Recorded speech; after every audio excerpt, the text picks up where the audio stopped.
Shalom, sahabat setia yang dikasihi oleh Tuhan kita Yesus Kristus.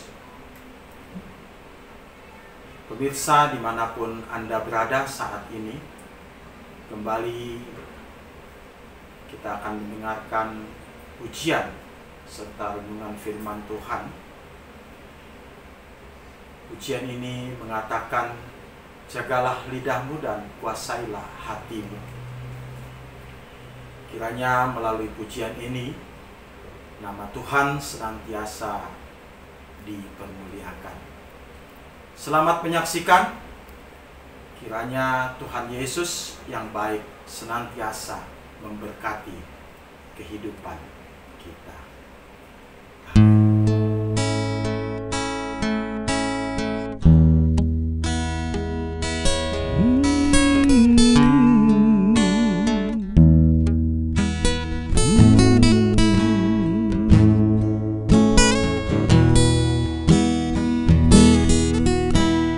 Mengapa dalam kehidupan ini terkadang kita saling menyakiti? Bukankah Tuhan Yesus itu sangat baik?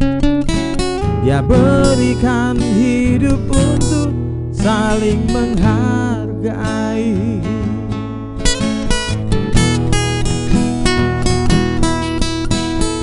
Jagalah lidah, kuasailah hatimu, agar kau layak memuji namanya. Jauhkan seteru dalam hidup ini, lakukan yang terbaik bagi Tuhan. Hidup ini hanya sementara, jadikan dirimu berarti baginya. Agungkanlah Dia dengan segenap hatimu, dengan cara hidupmu yang saling mengasihi.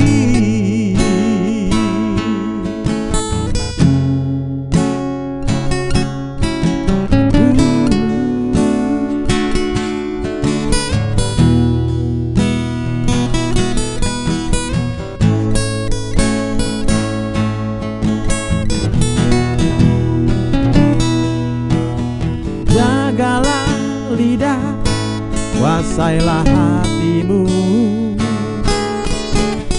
agar kau layak memuji namanya.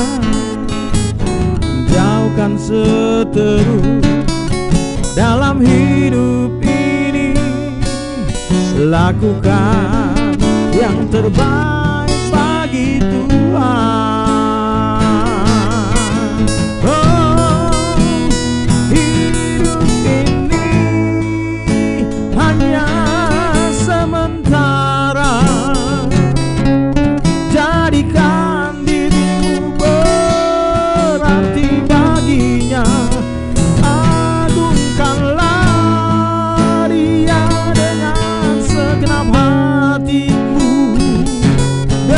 Cara hidup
Demikianlah pujian yang sudah kita dengar bersama. Kiranya melalui pujian ini kita boleh semakin diberkati oleh Tuhan di dalam kehidupan kita sehari-hari. Kiranya melalui pujian ini nama Tuhan senantiasa dipermuliakan. Amin. Shalom bagi kita semuanya, Bapak Ibu Saudara yang kekasih dalam Kristus. Mari kita awali renungan firman Tuhan ini dengan doa. Allah Bapa kami di dalam Kristus, terangilah hati dan pikiran kami untuk memahami firman-Mu. Amin. Topik kita pada hari ini, orang benar di mata Tuhan. Dari Mazmur 34 ayat 12 sampai dengan 18. Demikian. Marilah anak-anak, dengarkanlah aku. Takut akan Tuhan akan kuajarkan kepadamu. Siapakah orang yang menyukai hidup, yang mengingini umur panjang untuk menikmati yang baik? Jagalah lidahmu terhadap yang jahat dan bibirmu terhadap ucapan-ucapan yang menipu.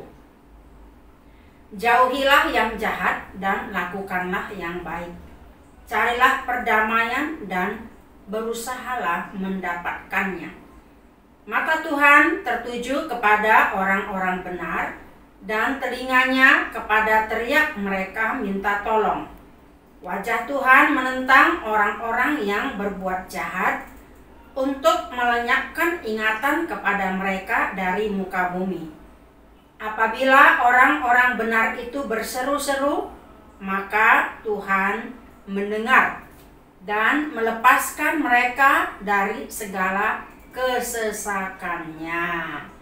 Demikian firman Tuhan. Di dalam dunia ini ada banyak orang yang menganggap dirinya selalu benar dan lebih baik di satu pihak. Namun di pihak lain, orang itu pun tidak terhindar dari sikap menilai dan menghakimi. Ingatlah bahwa sifat dosa adalah membenarkan diri sendiri dan menyalahkan orang lain. Lalu, bagaimana kita dapat mengukur atau standar bahwa orang itu adalah orang benar? Orang benar di mata Tuhan, ya. Bukan orang benar menurut penilaian duniawi. Karena orang benar menurut dunia itu bisa relatif. Dalam arti kacamata manusia hanya melihat luarnya saja. Atau kata lain, contohnya, orang bisa saja melakukan yang baik, tapi sebenarnya itu ada mengandung kejahatan. Kebaikan bisa saja sebuah kepura-puraan atau mengambil keuntungan dan lain sebagainya. Jadi, hanya Tuhan saja yang sesungguhnya dapat melihat hati dan menilai perbuatan seseorang itu benar atau tidak. Yang jelas, standar Alkitab kita, orang benar itu adalah orang yang takut akan Tuhan. Bapak, Ibu, Saudara yang kekasih di dalam Kristus, ada beberapa hal yang perlu kita pelajari dalam firman ini, yang sangat berkaitan dengan bagaimana sikap interaksi kita dengan sesama. Melalui perkataan-perkataan kita, dapatkah itu berdampak damai sejahtera atau permusuhan? Oleh karena itu, yang paling penting disampaikan Daud kepada kita adalah nasihat untuk takut akan Tuhan. Daud tidak dapat tahan lagi apa yang sudah diketahui dan dialaminya dari Tuhan, harus segera ia sampaikan kepada orang lain. Bukan hanya kepada anak-anaknya secara harfiah, tetapi Daud mengajarkan kepada mereka dan juga kepada kita, yaitu takut akan Tuhan.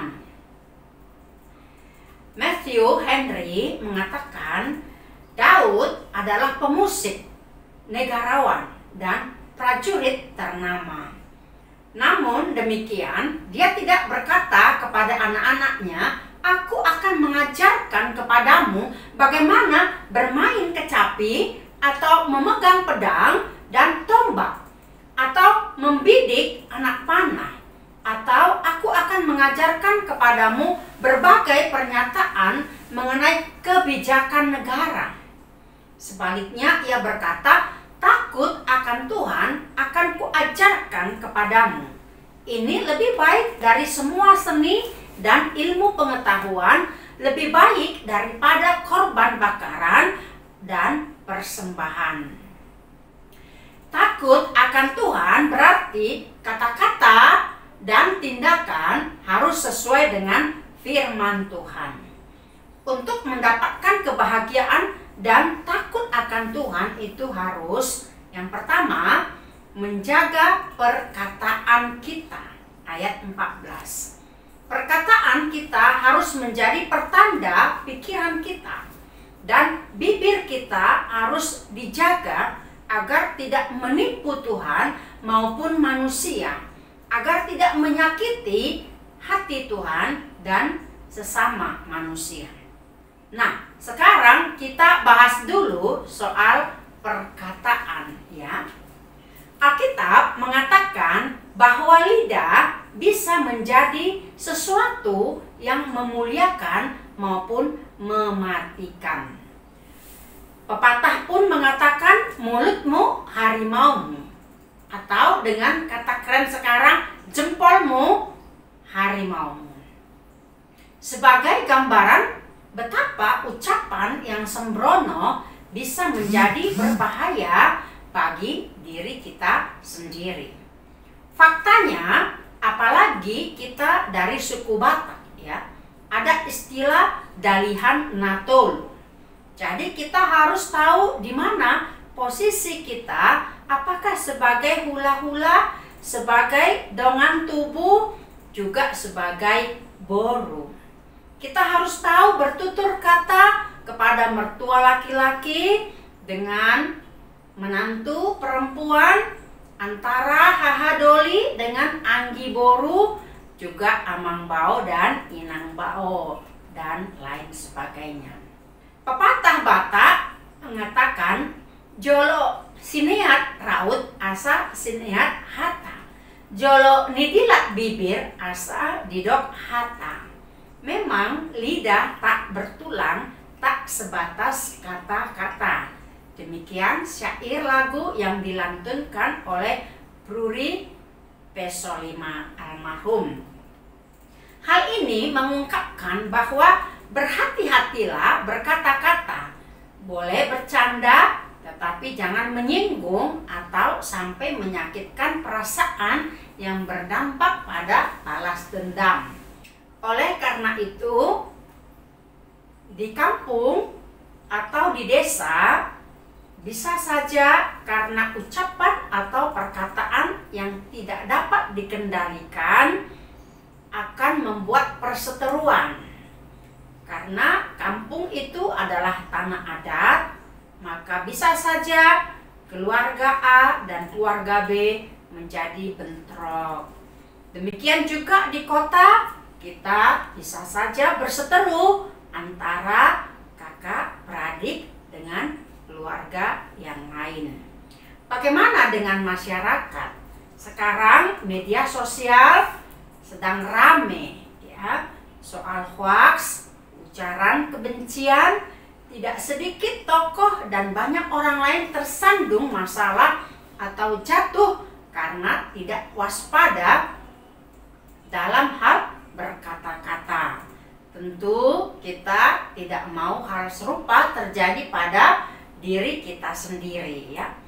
Pernah seorang aktor komedi terkenal harus menelan pil pahit karena tidak bisa menjaga perkataannya. Seperti Ricky Gervais, pembawa acara penganugerahan tahunan pada Golden Globe, yang terkenal dengan humornya yang cenderung sarkastis. kali itu dia harus kena batunya. Meski kalimat yang dilontarkan bermaksud sebagai lelucon, tetapi banyak orang yang kehilangan respek kepadanya. Seperti Angelina Jolie, Chris Listen, Mel Gibson, Tom Cruise, dan Bruce Willis adalah sederet bintang yang menjadi korban hinaan oleh Ricky. Karena lelucon yang keterlaluan tersebut, Ricky Gervais langsung dipecat sebagai host Golden Globe. Yang paling fatal adalah juga yang menghina ketua Hollywood Foreign Press Association. Karena hinaan tersebut, semua film yang dibuat oleh Ricky terancam tidak masuk nominasi.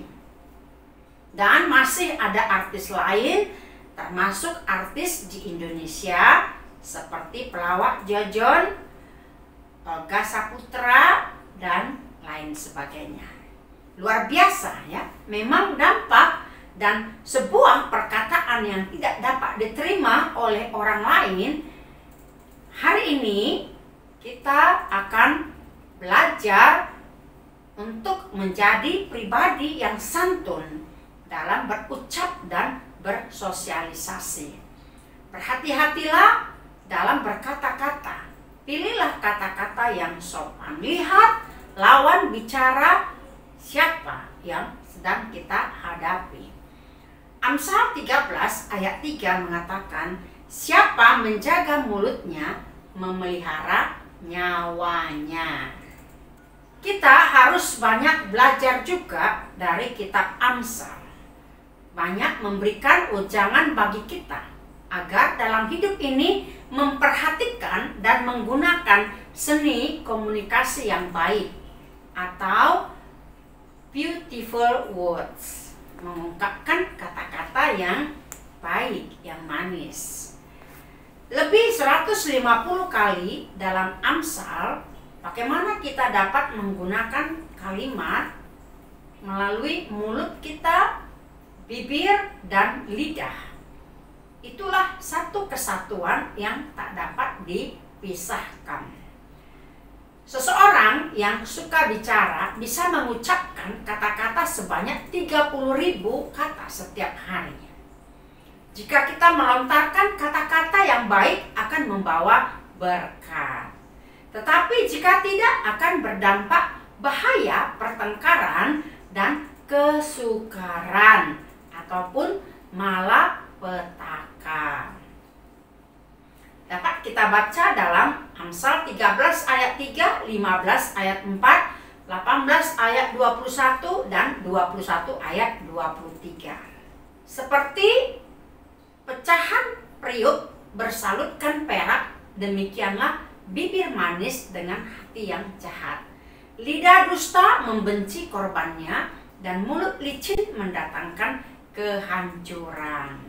Hidup ini bagai panggung sandiwara. Di sekitar kita bisa saja orang ingin menjatuhkan harga diri kita dengan sanjungan kata-kata yang manis. Tetapi di balik itu sesuatu yang sangat mengerikan. Bagai setetes racun di dalam sesendok madu. Hal ini sesuatu yang sangat buruk dan jahat.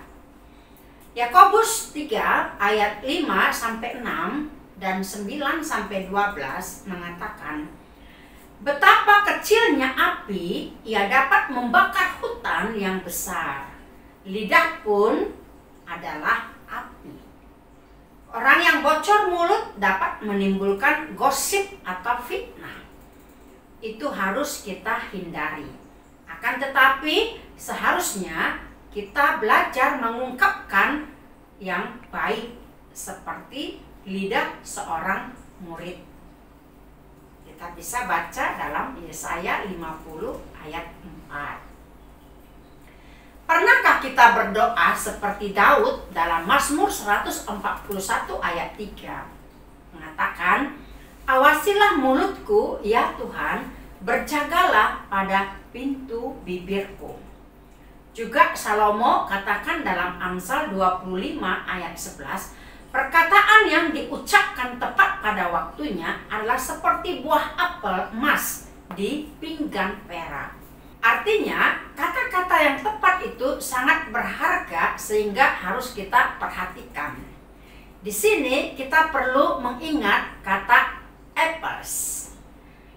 Apples di sini bukan merek ya, tetapi adalah sebuah singkatan atau akronimnya seperti ini.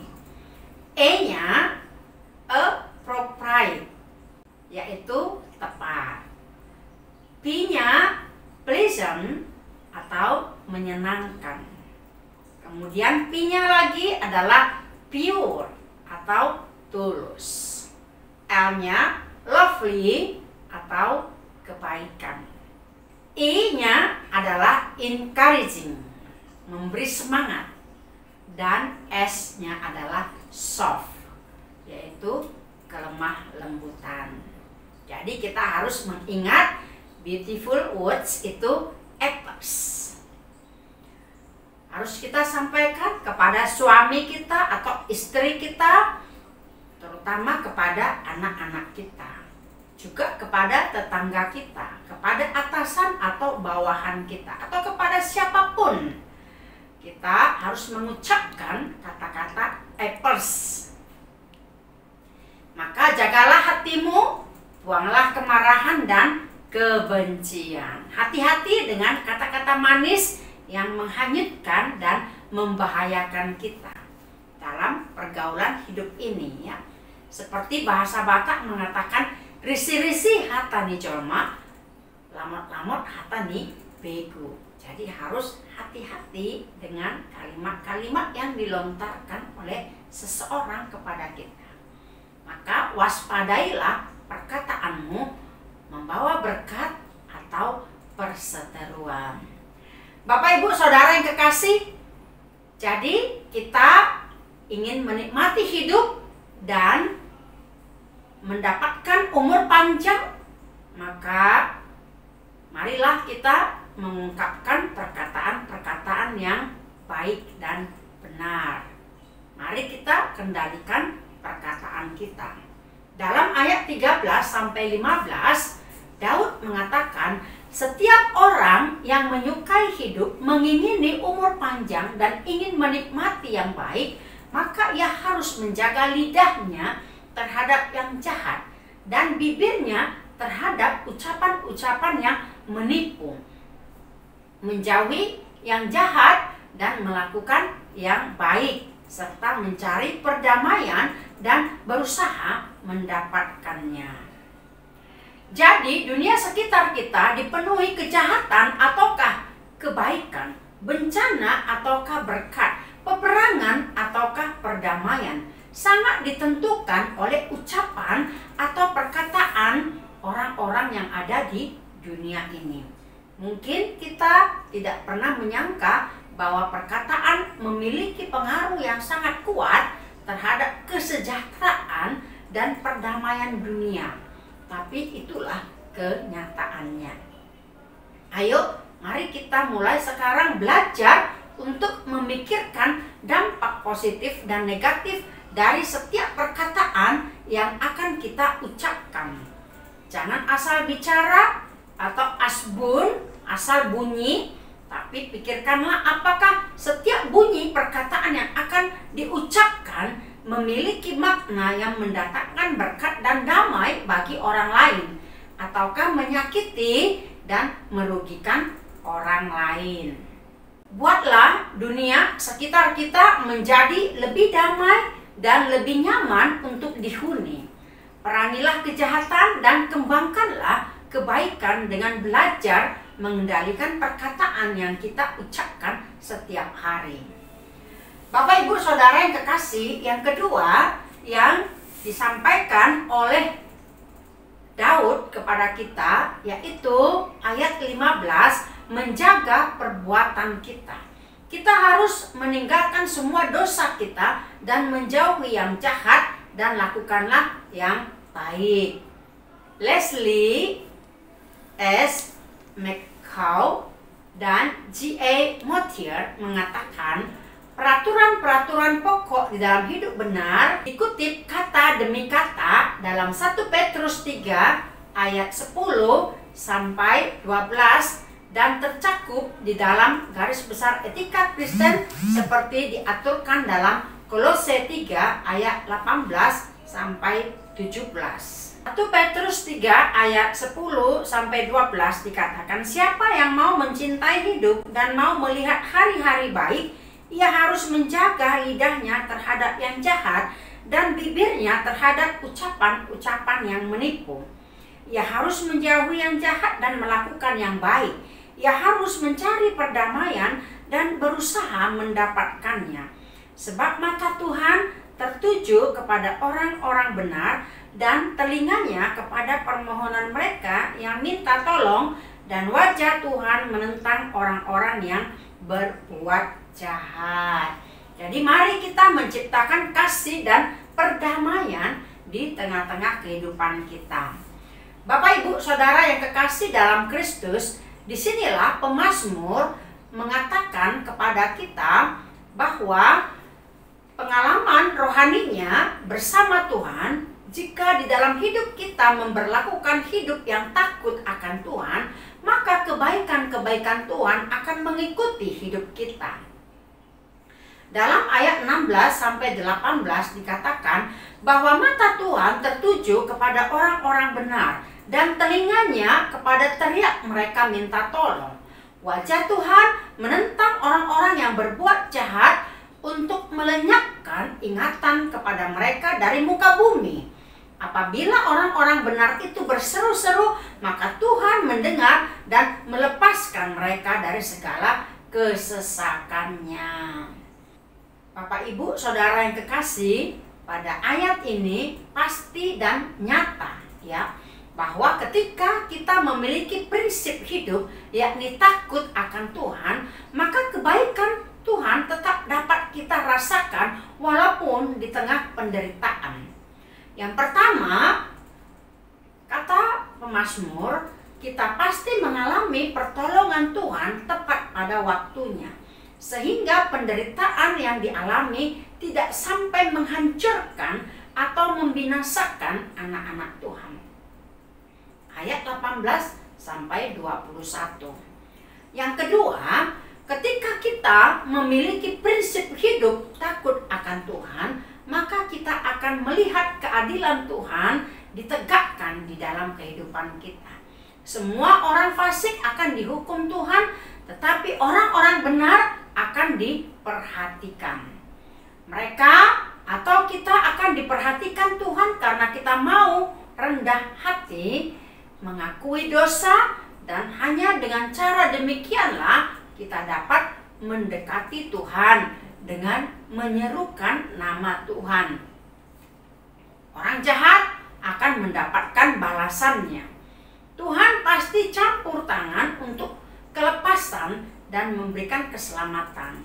Permasalahan apapun yang kita hadapi tidak akan menghalangi kebahagiaan kita, sebab semua orang yang berlindung padanya tidak akan menanggung hukuman. Ayat 23. Biarlah ini dapat menguatkan kita untuk terus melangkah di jalan Tuhan. Hidup di dalam takut akan Tuhan, dan kita akan mengalami kebaikan Tuhan dengan melihat pertolongannya pada waktunya di dalam hidup saudara. Sekarang, sebagaimana pemazmur harus mengajar anaknya takut akan Tuhan, demikian juga kita sebagai orang tua mengajar orang muda agar kebahagiaan itu diperoleh hanya oleh takut akan Tuhan, yaitu mereka yang kelakuannya baik dan mereka yang menjaga lidahnya, karena dari perkataan yang sia-sia dan yang jahat menimbulkan salah paham, kecurigaan, percekcokan, penghinaan, penipuan, dan lain sebagainya. Maka kita sebagai orang tua, mari kita mengajar anak-anak kita untuk mengucapkan kata-kata yang benar agar mereka dapat melakukan yang terbaik dalam kehidupannya. Bapak, Ibu, Saudara yang kekasih, bukan hanya Daud saja yang mengalami kebaikan dan penyertaan Tuhan, ya. Terlebih ketika dia harus berhadapan dengan musuh yang begitu besar jumlahnya, yang mengolok-olok dia, menghina dia, akan tetapi dia merasakan betapa malaikat Tuhan telah berjaga-jaga dan berkemah di sekelilingnya dan meluputkan dia dari mara bahaya. Dapat kita baca dalam ayat 8 di depan perikop kita ini.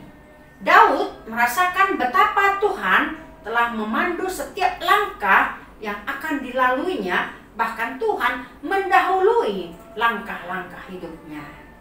Sekalipun ada banyak ujian-ujian iman melalui berbagai kesulitan yang Allah izinkan untuk dialaminya dan kita alami, bukan karena Dia tidak mengasihi kita, tetapi Dia ingin bahwa Tuhan lebih menyayangi kita dan memberikan ujian iman itu agar kita naik kelas dalam kehidupan rohani kita, supaya iman kita semakin dewasa. Dan setiap ujian itu akan menempa karakter kita atau rohani kita semakin dewasa atau tidak. Seperti pepatah mengatakan, api memurnikan emas, akan tetapi penderitaan atau masalah memurnikan manusia itu sendiri. Mungkin kita akan mengalami rasa takut dan khawatir, namun ada janji firman Tuhan yang diberikannya bagi kita bahwa Dia akan mendengarkan, melepaskan kita dari segala kesesakan. Oleh karena itu berserulah kepadanya, karena Tuhan itu dekat pada orang-orang yang patah hati, yang remuk jiwanya. Untuk menutup pembelajaran kita dari renungan ini, ayo mari kita biarkan Yesus sebagai guide, sebagai penjaga kita yang memelihara hidup kita. Dan percayalah, Tuhan mendengar dan melepaskan kita dari segala kesesakan, seperti yang disaksikan oleh Daud melalui imannya. Demikian juga kita, sehingga kita mampu mengatakan seperti dalam ayat 9, kecaplah dan lihatlah betapa baiknya Tuhan itu. Untuk itu ada 5 hal untuk kita lakukan agar kita menjaga perkataan-perkataan sikap hidup kita dan menerapkan prinsip takut akan Tuhan. Saya mau mengungkapkan kata guide dengan akronimnya seperti ini.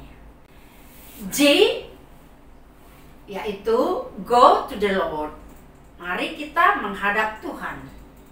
Milikilah hubungan pribadi yang intim dengan Tuhan, dan itu sangatlah penting. Kita harus percaya dan berdoa kepadanya untuk memimpin seluruh hidup kita saat susah ataupun senang. Kemudian huruf U, understand His principles. Memahami prinsip-prinsip Tuhan. Apakah yang dikatakan Alkitab sehubungan dengan keputusan yang akan kita laksanakan? Seperti dalam ayat 14-15 yang sudah panjang lebar yang saya terangkan tadi, mari kita menjaga lidah kita dan menjauhi kejahatan. Kemudian huruf I yaitu investigate your options. Telitilah pilihanmu. Apakah pilihan, rencana atau program atau masalah pekerjaan yang harus kita hadapi, baik buruknya atau apakah konsekuensinya, maka kita harus memilih. Dan yakinlah bahwa Tuhan pasti akan berpihak kepada kita ketika kita berprinsip takut akan Tuhan. Huruf D-nya yaitu discuss it with others. Bicarakan sesuatu yang perlu kita diskusikan kepada orang lain atau teman yang dapat dipercaya. Dan kemudian atau express your freedom. Ekspresikan kebebasanmu untuk memuji Tuhan. Maka inilah huruf atau akronim daripada GAID. Bapak, Ibu, Saudara yang kekasih dalam Kristus, renungan firman Tuhan hari ini adalah takut akan Tuhan. Maka mari kita memberikan ucapan perkataan kita menjadi berkat yang berdampak damai sejahtera dalam kehidupan kita sehari-hari. Kita hindari pertikaian, perselisihan, ataupun kejahatan. Demikianlah renungan kita hari ini. Mari kita berdoa. Bapa kami yang di sorga, di dalam Kristus, terima kasih atas firman-Mu. Biarlah itu menjadi pedoman hidup kami untuk melakukan aktivitas kami hari lepas hari yang Tuhan sediakan bagi kami. Sehingga kami adalah orang-orang yang takut akan Tuhan, menjadi orang yang benar di hadapan-Mu. Dan beri kami kekuatan melalui Roh-Mu yang kudus, agar kami menjadi berkat bagi banyak orang.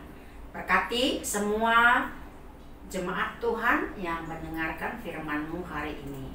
Di dalam nama Yesus kami berdoa dan bersyukur. Amin. Anugerah dari Tuhan kita Yesus Kristus, kasih setia Allah Bapa dan persekutuan Roh Kudus menyertai saudara sekalian. Amin.